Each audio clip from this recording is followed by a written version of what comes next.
Husband and I paid for my SIL's kids' college for years.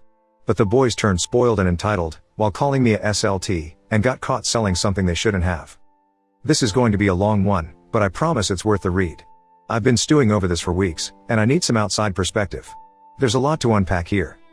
I'm a 38-year-old woman, and I've been married to my husband, Neil, 40M, for over 15 years now. For the most part, our marriage has been smooth sailing, a peaceful journey through life's ups and downs. We've built a good life together, with successful careers and a comfortable home. But there's always been something missing. The only real storm we've had to weather in our marriage was our struggle with infertility. Due to a medical condition I'd rather not get into, let's just say my reproductive system decided to go on permanent strike. We couldn't conceive. It was utterly devastating. Neil and I had always dreamed of having a big family, filling our home with the laughter and chaos of children.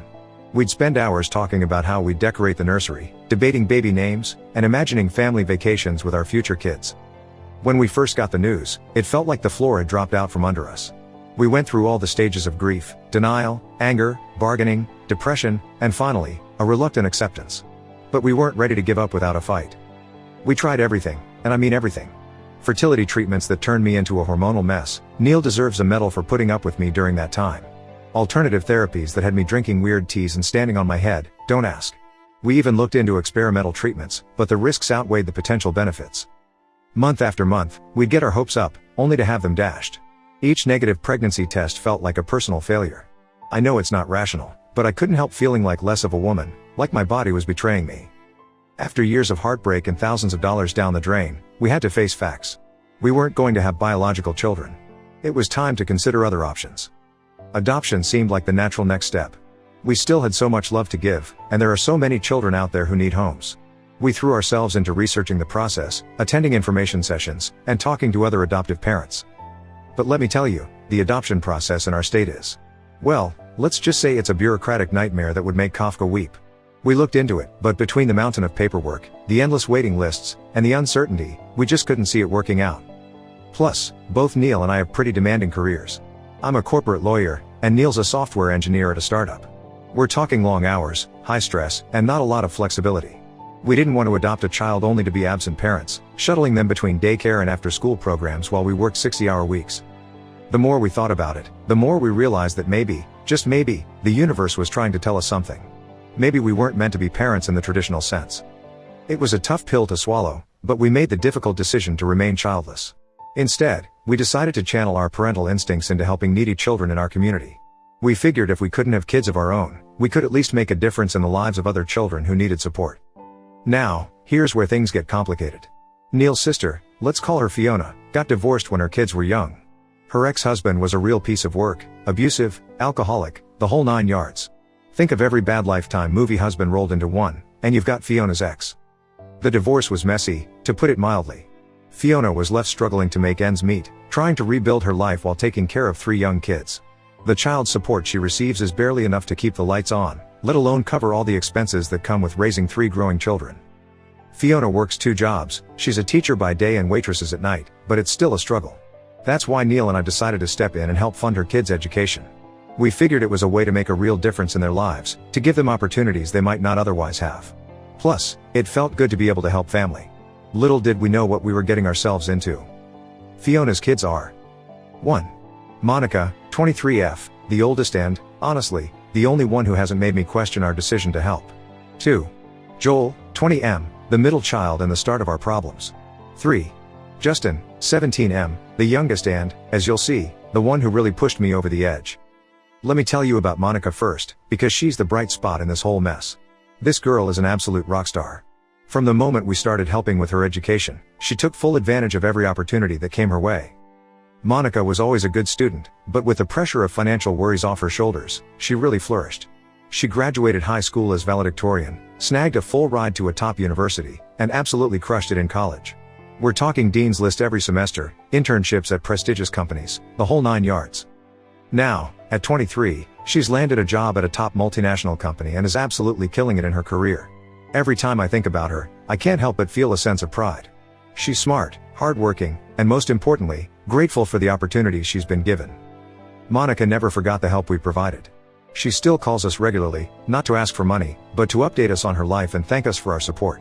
She even insisted on taking us out to dinner to celebrate her first big promotion, saying she wanted to start paying us back for everything we'd done. Watching her thrive makes all the drama with her brothers almost worth it. Almost. Now, on to the boys. Oh boy, where do I even begin? Joel and Justin were bright kids once upon a time. I remember when they were little, always asking questions, eager to learn. Joel had a knack for math and loved building elaborate structures with his Legos. Justin was the family artist, always doodling in notebooks and coming up with wild stories. But somewhere along the way, they lost that spark. It's like they hit their teenage years and decided that being entitled jerks was their life's calling. I don't know if it was the divorce, peer pressure, or just plain laziness, but the bright, curious boys we once knew disappeared, replaced by two surly, ungrateful teenagers. Joel was the first to start showing signs of trouble. It started small, missing assignments, talking back to teachers, that sort of thing. We chalked it up to typical teenage rebellion at first. But as time went on, it became clear that this was more than just a phase. His grades started slipping, and he began hanging out with a crowd that, quite frankly, gave me the creeps. These were kids who seemed to think that rules didn't apply to them, that the world owed them something just for existing. We tried to intervene. Neil and I sat down with Joel countless times, trying to understand what was going on and how we could help. But every conversation ended the same way, with Joel rolling his eyes and assuring us that he had everything under control. Fiona was no help. She was so overwhelmed with work and trying to keep the family afloat that she tended to let things slide with the boys. They're just going through a phase, she'd say. They'll grow out of it. Spoiler alert, they didn't. The trouble really started when Joel graduated high school. Neil and I sat down with him to discuss his college plans, expecting to hear about which universities he was considering or what majors he was interested in. Instead, this kid had the audacity to tell us he didn't want to go to college at all. No, he wanted us to give him the money we'd set aside for his tuition in cash. Now, I'm all for entrepreneurship. If the kid had a solid business plan, I might have been open to the idea. But when we asked him what kind of business he wanted to start, his answer was vague, to say the least. Something about an online business. No concrete plan, no market research, nothing. Just a half-baked idea and the expectation that we'd hand over a small fortune to fund it. The conversation went something like this. Me, so, Joel, what exactly is this business you want to start? Joel, it's an online thing. You wouldn't understand. Neil, try us. We're pretty tech savvy. Joel, it's like a platform for influencers and stuff. Me, okay, and what would this platform do? Joel, connect people. Make money. It's complicated. Neil, have you done any market research? Who are your competitors? Joel, rolling his eyes, God, you sound like my economics teacher. It's not that kind of business. It's more organic. Me, organic or not, we need more details before we can consider investing in this. Joel, investing? It's my money. You promised to pay for my education. This is my education. And round we went. It was like talking to a brick wall, if brick walls could roll their eyes and sigh dramatically. Neil and I were skeptical, to put it mildly. We told Joel we needed some time to think it over. You'd think we'd told him we were canceling Christmas. He started hounding us about the money, acting like we owed it to him. The entitlement was off the charts. After weeks of back and forth, we finally put our foot down. We told Joel that while we supported his ambition, we weren't comfortable investing in a business venture with no clear direction.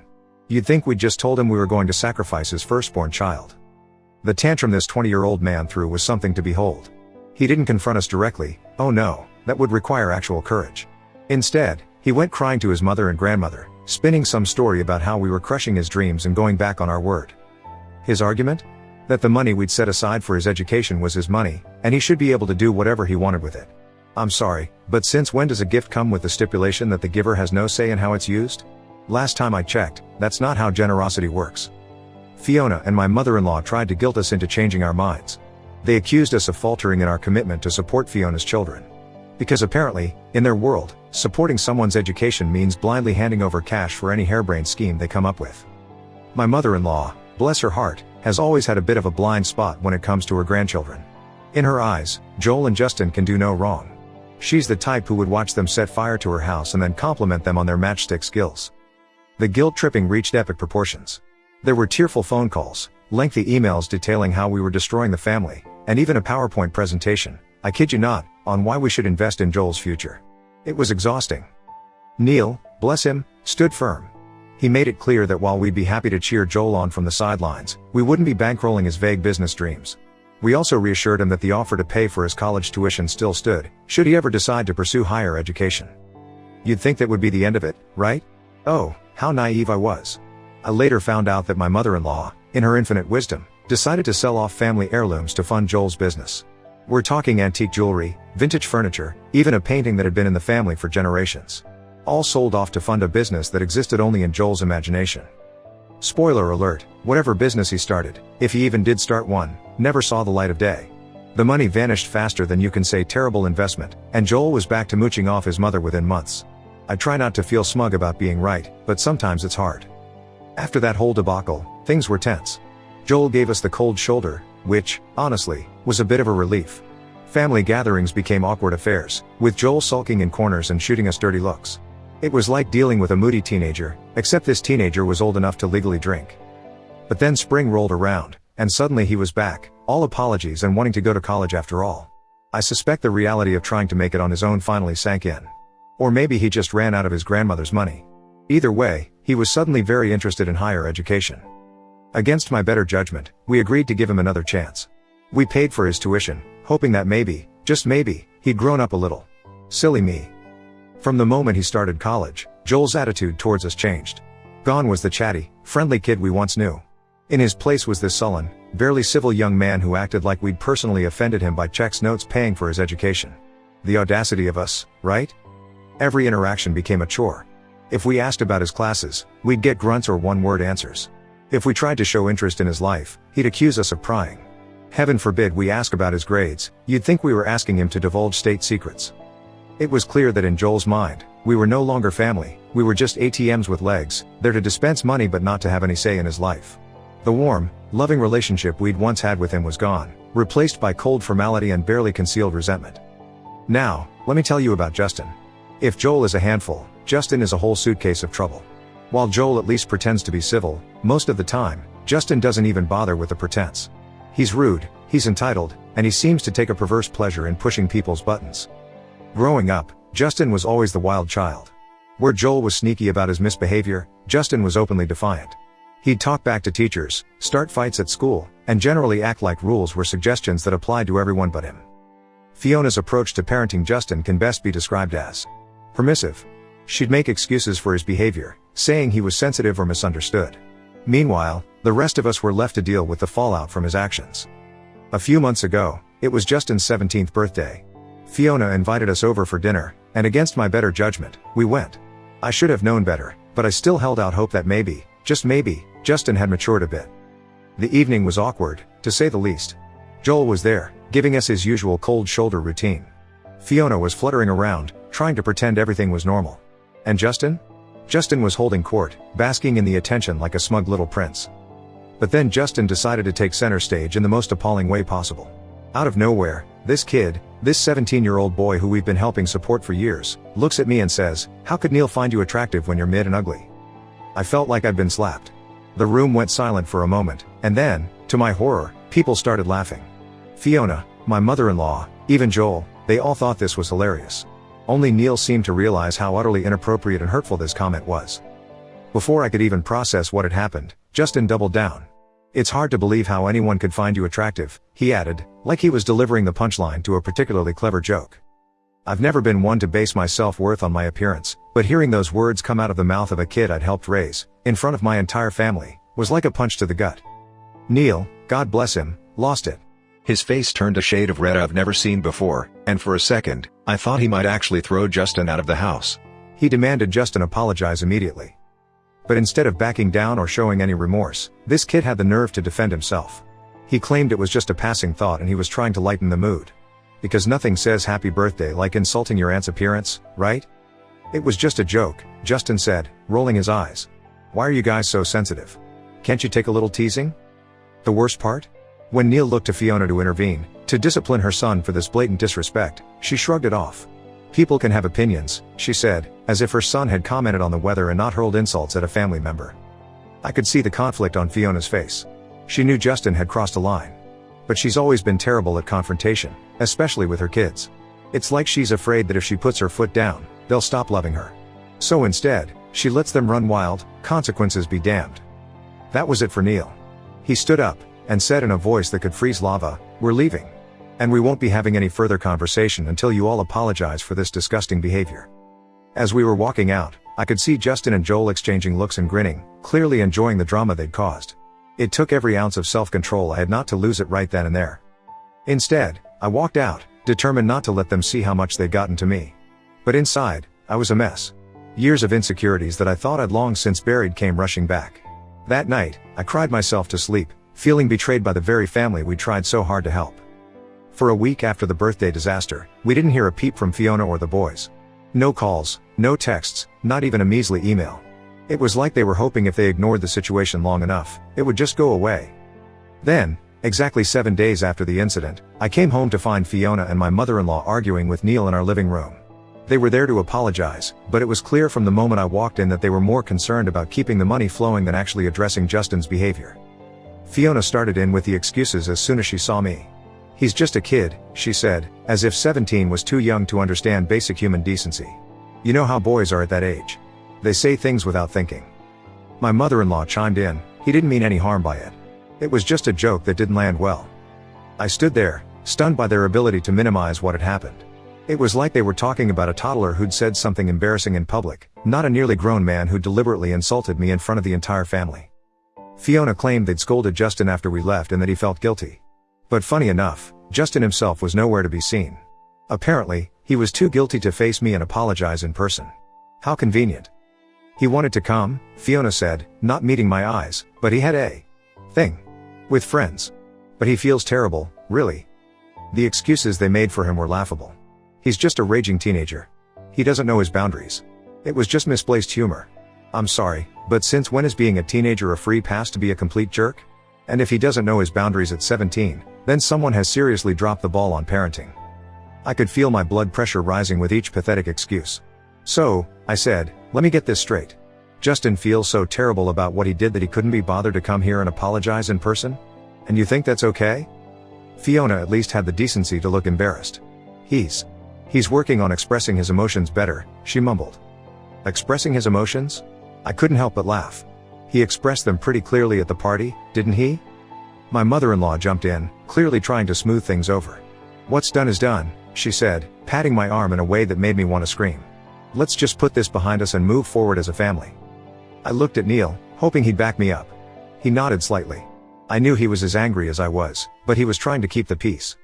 "Fine," I said finally. "But this is the last time. If anything like this happens again, we're done. No more financial support, no more family dinners, nothing. Are we clear?" They nodded, looking relieved that they'd dodged a bullet. But as they left, I couldn't shake the feeling that this wasn't over. Not by a long shot. Despite my reservations, we processed Joel's next semester fee. I know. We're suckers and doormats. But we felt obligated to follow through on our commitment, at least for the time being. Plus, a small part of me hoped that maybe, college would be the wake-up call Joel needed to get his act together.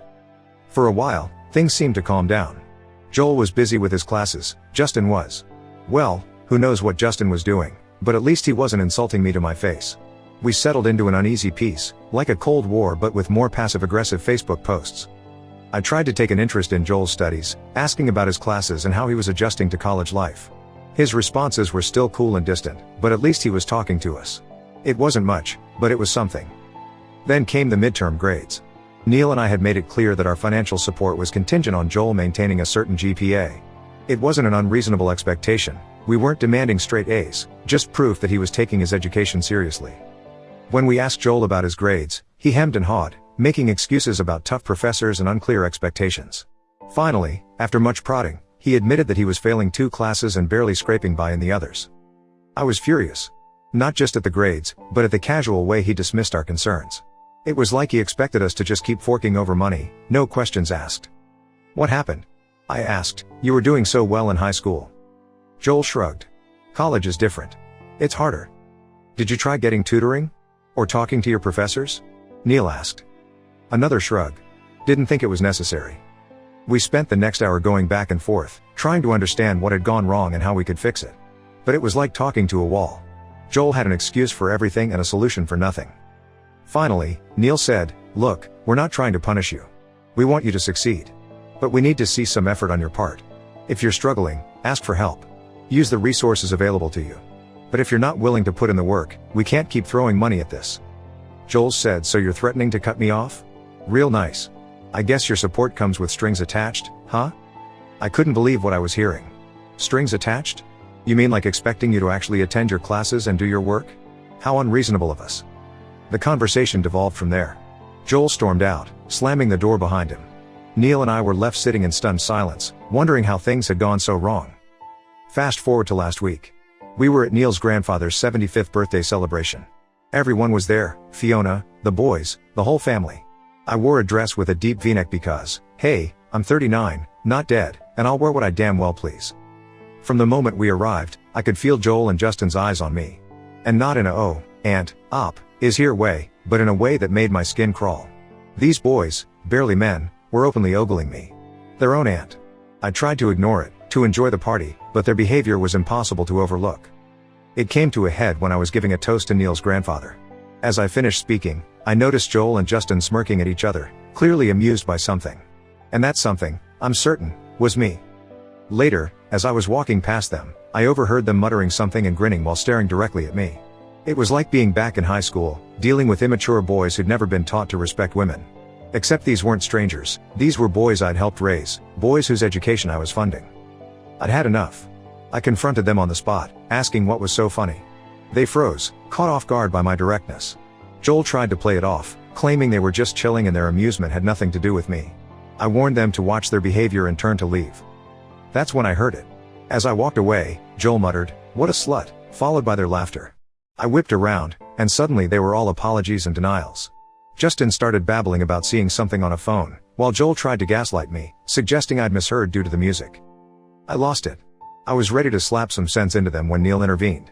By then, the whole family had gathered, and it turned into a he said she said situation. Joel denied everything, Justin changed his story, and Fiona and my mother-in-law looked at me like I was the one causing problems. "I know what I heard," I said, "and I'm sick of this behavior. We've done nothing but try to help you, and this is how you repay us?" Fiona jumped in, ever ready to defend her precious boys. "Come on, op. You're overreacting. They're just kids having fun." "Kids?" I laughed. "Joel is 20 years old. He's not a kid, he's an adult who should know better. And Justin's not far behind." We didn't want to ruin Neil's grandfather's birthday, so we let it go for the moment. But the rest of the evening was tense and uncomfortable. I could feel Fiona and my mother-in-law's eyes on me, judging me for daring to call out their precious boy's behavior. As we were leaving, my mother-in-law pulled me aside. "You know," she said, "maybe if you dressed more appropriately, the boys wouldn't act like this." I was stunned. "Excuse me?" She gestured vaguely at my dress. "You're not as young as you used to be, dear. Perhaps it's time to dress your age." I couldn't believe what I was hearing. Not only was she excusing the boys' behavior, but she was blaming me for it. As if my choice of dress justified their disrespect. "I dress for myself," I said, "not for anyone else's comfort. And if you think what I'm wearing excuses their behavior, then you're part of the problem." I walked away before she could respond. How had it come to this? How had the family we tried so hard to help turned against us so completely? The next morning, I got a call from Monica. She'd heard about the incident and was furious on my behalf. "I can't believe they'd act like that," she said, "after everything you and Uncle Neil have done for us." She suggested I cut the boys off completely, which, to be honest, was exactly what I'd been thinking. "You don't owe them anything," she said. "They're old enough to face the consequences of their actions." Neil and I had a long talk that night. We went over everything that had happened, from Joel's failed business venture to Justin's insults to this latest incident. We agreed that enough was enough. We can't keep enabling their entitled behavior. These boys clearly don't respect us or appreciate the support we've been providing. Why should we continue to invest in their future when they show such blatant disregard for basic decency? So, here's where we stand. We're seriously considering stopping all financial support for Joel and Justin's education. Part of me feels guilty, like we're dooming their futures. But a larger part of me thinks they need this wake-up call. Actions have consequences, and it's high time they learn that lesson. We're not planning to cut contact completely, they're still family, after all. But we're done being ATMs. If they want our help in the future, they'll need to demonstrate that they've changed, that they understand the value of hard work and respect. I know Fiona will be devastated. She's been relying on our help, and this will make things much harder for her. But at some point, she needs to take responsibility for her son's behavior. She can't keep making excuses for them forever. As for my mother-in-law, I'm sure she'll have plenty to say about our decision. But frankly, I'm past caring what she thinks. Her enabling behavior is a big part of why the boys turned out this way. Am I the asshole for wanting to cut them off? I know this was a long post, but I needed to get it all out. Thanks for reading, and I appreciate any advice you can offer. Update 1. First of all, I want to thank everyone who took the time to read my original post and offer their support and advice. Your comments really helped validate our feelings and gave us the courage to take action. Neil and I have made some tough decisions, and I wanted to share what's happened since my last post. After much discussion, Neil and I decided to withdraw the financial support we've been providing to Fiona's boys. It wasn't an easy decision to make, but after everything that's happened, we felt it was necessary for our own mental health and to stop enabling their entitled behavior. Neil suggested we wait for them to reach out to us before breaking the news. Let them come to us, he said. We don't need them, they need us. So we maintained radio silence, waiting to see how long it would take for them to notice our absence when they weren't getting anything from us. Turns out, we didn't have to wait long. Justin graduated from high school and decided he wanted to attend a private design college, one with tuition fees that would make your eyes water. Now, you'd think after everything that had happened, they'd approach us with a little humility, right? Maybe a phone call, a visit, an apology? Nope. Instead, Justin sent Neil an email with the details of his chosen college and a payment link. That's it. No "Hey, Uncle Neil, how are you?" No acknowledgement of the problem between us. Just a bill to be paid, like we were some kind of educational ATM. When Neil didn't respond, because why would he? Justin followed up with a reminder email. The audacity of this kid. It was like the incident at his grandfather's birthday party had never happened. Or maybe in his entitled little mind, it just didn't matter. 2 weeks after Justin's email, my mother-in-law called Neil. Her voice was sweet as honey when she said, "Honey, Justin has been waiting on you for the payment for his college tuition. It seems you've missed reading his email." I was close enough to hear Neil's response, and let me tell you, I've never been prouder of my husband. "Justin who?" he said, "I don't know him." There was a moment of silence on the other end of the line. I could almost hear the gears turning in my mother-in-law's head as she tried to process this response. Finally, she said, "Got it, you're still brooding over that trivial matter. Didn't the boys clear up the misunderstanding? Your wife must have misheard what they said." I felt my blood pressure rising at her words. Trivial matter? Misheard? It was the same gaslighting, the same minimizing of their behavior that had gotten us to this point in the first place. Neil, bless him, didn't mince words. "Enough of the bullshit," he said, his voice firm. "We've made a decision to cut them off completely. We don't know who they are or what they'll do with their lives, and frankly, we don't care." My mother-in-law's tone changed instantly. Gone was the sweet, concerned grandmother act. "You can't do this," she said, "these little conflicts shouldn't jeopardize their lives. You need to be the bigger person here. Forgive and forget." Neil's response was short and sweet, "No, thank you." And then he hung up. Within minutes of Neil ending the call with his mother, Fiona started blowing up his phone. Call after call, text after text. Neil ignored the calls, but I caught a glimpse of some of the texts. They were full of apologies, promises to make the boys apologize in person, pleas not to deprive them of their education. Neil's response was simple, "It's too late. You should have woken up from your slumber long ago." The next day, Fiona and my mother-in-law showed up at our door unannounced. Neil answered, with me hovering in the background, ready to jump in if needed. "We don't welcome disrespectful people into our home or our lives," Neil said before they could even open their mouths. "You should leave." Fiona burst into tears. "We're sorry," she sobbed. "The boys are sorry. Please, give us another chance." Neil's response was perfect. "If the boys are really sorry," he said, "why aren't they here apologizing themselves?" That's when my mother-in-law decided to chime in with her 2 cents. "You know the boys are young and hormonal," she said, as if that excused everything. "They don't realize the consequences of their actions. But we adults do. We should be mindful of our actions. We cannot let them pay such a heavy price for their childish jokes. Their career, their life is at stake." Something in me snapped. All the anger, all the hurt, all the frustration I'd been holding back came pouring out. "Childish jokes?" I said, "Calling your aunt a fucking slut is not a childish joke. It's misogynistic and cruel. Gaslighting me and trying to make me look crazy in front of everyone wasn't a joke, it was manipulative and evil. Commenting on my looks wasn't a joke, it was disrespectful and hurtful." I took a deep breath, trying to calm myself, but the words just kept coming. "You want to talk about consequences? Well, this is what consequences look like. You've enabled their behavior for years, making excuses and minimizing their actions. I feel sorry that they're going to suffer because their mother did a terrible job raising them, but that's not our problem anymore. They're going to struggle for their whole lives if they don't change their attitudes, and that's on you, Fiona. Not us." Fiona and my mother-in-law stood there, mouths agape. They looked at Neil, clearly hoping he'd intervene on their behalf. But Neil stood firm, backing me up completely. "I think it's time for you to leave," he said. I had the immense satisfaction of slamming the door in their faces. Was it mature? Maybe not. But damn, it felt good. That evening, we got a call from Monica. She'd heard about what had happened and wanted to let us know she supported our decision completely. "You should have done this the first time Justin insulted you," she said. "They've gotten away with this behavior for far too long." Monica went on to tell us that Fiona had called her, ranting about how I was a witch who had turned the family against them. But instead of the sympathy she was clearly looking for, Fiona got an earful from her daughter. "Mom wanted me to fund Justin's college tuition and cover what's left of Joel's," Monica told us. "Can you believe it?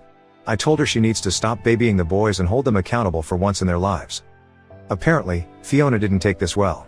She accused Monica of being my puppet and told her she needed to stand by her brothers. Monica's response made me proud all over again. "I've taken my stand," she told her mother. "And I don't want to be associated with people who slut-shame women and treat others with such disrespect." Hearing this, I couldn't help but marvel at the stark difference between Monica and her brothers. Here was this incredible young woman, standing up for what's right, even when it meant going against her own family. And then there were Joel and Justin, entitled and cruel, expecting the world to cater to their every whim. It also made me wonder about Fiona's character. She was begging us to forgive her sons, claiming they were sorry and deserved another chance. But behind our backs, she was bad-mouthing me to anyone who would listen.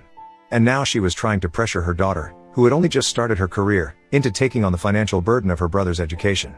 The hypocrisy was staggering. Why can't they take out loans if they're so keen on studying? I asked Monica, though I had my doubts about their actual interest in education. Monica's laugh was bitter. "Oh, they're not keen on studying," she said. "They're keen on the college lifestyle, the parties, the freedom. They just don't want to have to work for it." Neil and I spent that evening talking about everything that had happened. We reaffirmed our decision to cut off financial support for the boys. It wasn't about punishment, we agreed. It was about setting boundaries and refusing to enable behavior that went against our values. "We gave them every opportunity," Neil said. "We can't force them to take advantage of those opportunities or to treat us with respect." I nodded. "We did our best," I said. "Whatever happens now is on them. Only time would tell." But one thing was certain, we were done being their ATM. If they wanted our help in the future, they'd need to demonstrate real change and genuine remorse. And honestly, I wasn't holding my breath. Update 2. It's been a while since my last update, and a lot has happened. Before I dive into the latest developments, I want to address something that came up in the comments of my previous posts. A lot of you asked why we even started funding Fiona's kids in the first place, given how entitled and disrespectful they turned out to be. The truth is, they weren't always like this. When we first decided to help with their education, all three of them, Monica, Joel, and Justin, were diligent, well-mannered kids. They were polite, grateful, and seemed to have bright futures ahead of them. Even Fiona, while never particularly warm towards me, was at least civil. We saw an opportunity to make a real difference in these kids' lives, to give them a chance at a better future than their parents had. And for a while, it seemed like our investment was paying off. Monica, as you know, took full advantage of the opportunity we provided. She worked hard, got into a great university, and is now working for a multinational company in Europe. But somewhere along the line, things went off the rails with the boys. They lost their way, and Fiona didn't seem interested in getting them back on track. It was like watching a slow-motion train wreck, and no matter how many times we tried to intervene, we couldn't change the trajectory. After we cut them off financially, the rumor mill started churning. Through the grapevine, aka family gossip, I heard about all sorts of nasty things Joel and Justin were saying about me. Apparently, I wore revealing dresses to compensate for my ugly face.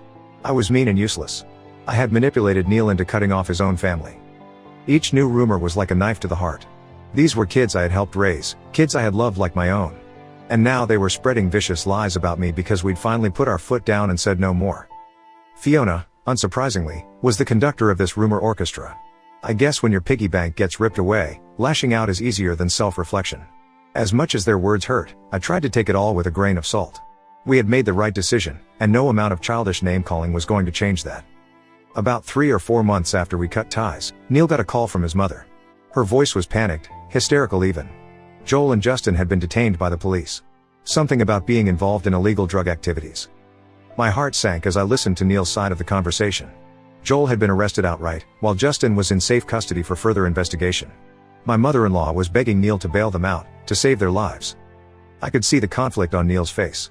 These were his nephews, after all. Family. But they were also young men who had repeatedly shown they couldn't be trusted, who had no respect for us or for the law. After a long moment, Neil agreed to at least go to the police station and find out what was going on. He didn't promise to bail them out, but he couldn't just ignore the situation either. I understood his decision, even if part of me wanted to wash our hands of the whole mess. Neil was gone for hours. I paced the house, alternating between worry for him and anger at Joel and Justin for putting us in this position. When he finally came home, the look on his face told me everything I needed to know before he even opened his mouth.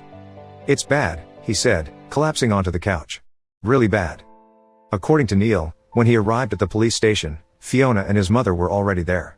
Fiona was in hysterics, insisting that her boys were innocent, that they had been set up by their so-called friends. The police, however, had a different story to tell. This wasn't just some minor drug possession charge. No, it was much worse than that. Joel, it turned out, had been running a drug distribution operation. He'd been supplying banned substances to college students, and was apparently planning to expand his business to high schools. And guess who his planned point of entry to the high school market was? That's right, Justin. Jesus, I breathed, trying to wrap my head around it all. What about Justin? Is he involved too? Neil ran a hand over his face. Yes and no, he said. He was definitely aware of what Joel was doing, and he'd agreed to help expand to high schools. But he hadn't actually done anything yet. And since he's still a few months shy of 18, they're treating him more as a potential victim of his brother's influence than as a willing participant. I felt sick to my stomach. These boys, who we had tried so hard to help, who we had invested so much in. They had thrown it all away for what? Easy money? A thrill? What happens now? I asked. It's a non-bailable offense, Neil said. They'll have to appear in court. I've contacted our lawyer to get more details, but... He trailed off, shaking his head. But what? Fiona wants us to hire a high-powered lawyer for Joel, he said. To get him out ASAP, as she put it. I couldn't believe what I was hearing. She wants us to spend our money to get her drug-dealing son out of jail? After everything that's happened? Neil nodded, looking as exhausted as I felt.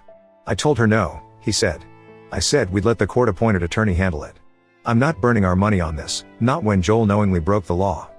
I felt a surge of pride in my husband. It couldn't have been easy to stand firm in the face of his sister's pleas, but he had done it. The next few weeks were full of court appearances, family drama. Joel, it turned out, had gotten involved with the drug trade shortly after we cut off his college funding. He'd seen it as an easy way to maintain the lifestyle he felt entitled to, consequences be damned. Thanks to some legal maneuvering and the fact that this was his first offense, Joel managed to avoid the harshest possible sentence. But he didn't get off scot-free either. He was sentenced to a stint in prison, with the possibility of early release for good behavior. Justin, true to form, managed to squirm his way out of the worst of it. Being a minor worked in his favor, and the authorities seemed to buy the story that he was more of a victim of his brother's influence than an active participant. He was released from the juvenile detention center after a few weeks, with a slap on the wrist and mandatory counseling sessions. Fiona, predictably, was a mess throughout the whole ordeal. She bounced between hysterical crying fits and bouts of rage, often within the span of minutes. One moment she'd be begging Neil and me to help, to save her babies, and the next she'd be accusing us of abandoning the family in their time of need. But the real kicker? Fiona actually had the audacity to accuse me of setting Joel up. Can you believe it? According to her twisted logic, I had somehow orchestrated this whole drug bust as revenge for the boys' behavior at Neil's grandfather's birthday party. You just couldn't let it go, could you? She screamed at me during one particularly heated confrontation. You had to destroy my son's life over a stupid comment. I was so shocked by the accusation that for a moment, I couldn't even speak. Neil, thankfully, jumped in. Are you out of your mind? He yelled back. Do you honestly think, Op, has the power to set up a drug sting operation? Or that she would do that over some petty revenge? Your son made his choices, Fiona.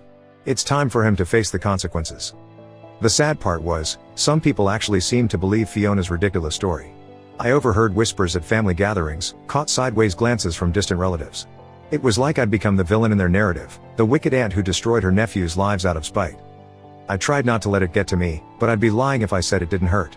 These were people who had known me for years, who had seen how much Neil and I had done for Fiona and her kids. And yet, they were willing to believe I was capable of something so vindictive and cruel. As if the situation wasn't bad enough already, Fiona's treatment of Monica during this time was the final straw for me. While she was moving heaven and earth to try and help Joel, she seemed to have completely forgotten about her daughter. Monica, bless her heart, had flown back from Europe as soon as she heard about what had happened. She wanted to support her family, to be there for her brothers despite everything. But Fiona's reaction to her arrival was less than welcoming. Oh, so now you show up, Fiona had said. Where were you when your brothers needed you? Too busy with your fancy European job to care about family? Monica was stunned. Mom, I came as soon as I could, she said. I wanted to help. Fiona's laugh was bitter. Help? You want to help? Then why don't you pay for Joel's lawyer? Or for Justin's therapy? That's what family does, right? They help each other. I couldn't believe what I was hearing. Fiona was actually trying to guilt her successful daughter into bailing out her criminal sons. It was manipulative, it was unfair, and it made me furious. Monica, to her credit, stood her ground. "I'm not paying for Joel's lawyer," she said firmly. "He made his choices, and now he has to deal with the consequences. And Justin needs therapy, yes, but that's your responsibility as his mother, not mine." Fiona said, "How dare you? After everything I've done for you? I raised you, I sacrificed for you, and this is how you repay me? By abandoning your family?" "I'm not abandoning anyone," Monica replied, despite the tears I could see forming in her eyes. "I'm here, aren't I? But I won't enable Joel's behavior, and I won't let you manipulate me into taking on responsibilities that aren't mine." That's when Fiona said something I'll never forget, something that I'm sure will haunt Monica for years to come. "Then you're no daughter of mine," Fiona spat. "Get out of my house. I don't want to see you again until you're ready to stand by your real family." Monica left in tears, showing up on our doorstep with me an hour later with her suitcase in hand. Neil welcomed her with open arms, of course. We set her up in our guest room and did our best to comfort her. But the damage was done. Fiona had chosen her criminal sons over her hard-working daughter, and I knew there was no coming back from that. In the months that followed, things settled into a new, uncomfortable normal. Joel began serving his prison sentence, with Fiona visiting him every chance she got. Justin started his mandated therapy sessions, though from what I heard, he wasn't exactly an enthusiastic participant. Monica returned to Europe after a few weeks, but not before having a long, tearful conversation with Neil and me. She thanked us for everything we'd done for her over the years, for believing in her and supporting her dreams. She also apologized for her brother's behavior and for not standing up to them sooner. As for Fiona, she remained stubbornly unrepentant. She continued to blame everyone but herself and her sons for what had happened. Neil and I were the villains in her story, the cruel relatives who had abandoned the family in their time of need. She conveniently forgot all the years of support we had provided, all the chances we had given Joel and Justin to turn their lives around. But the final blow came about 6 months after Joel's sentencing. Neil's mother, my mother-in-law, showed up at Neil's office unannounced one day. "I'm disowning you, you abandoned your sister and your nephew when they needed you most. You're no son of mine." Neil was devastated. Despite everything that had happened, he had always hoped that his mother would eventually see reason, that she would understand why we had made the choices we did. But it seemed that hope had been in vain. We've learned this lesson the hard way, that you can give your life for someone, but if the person doesn't want to see your goodness, they won't see it. We intend to remain no contact with them for the foreseeable future. Despite the trouble with them, we will share and cherish a good bond with Monica, who has been nothing but loving and grateful to us.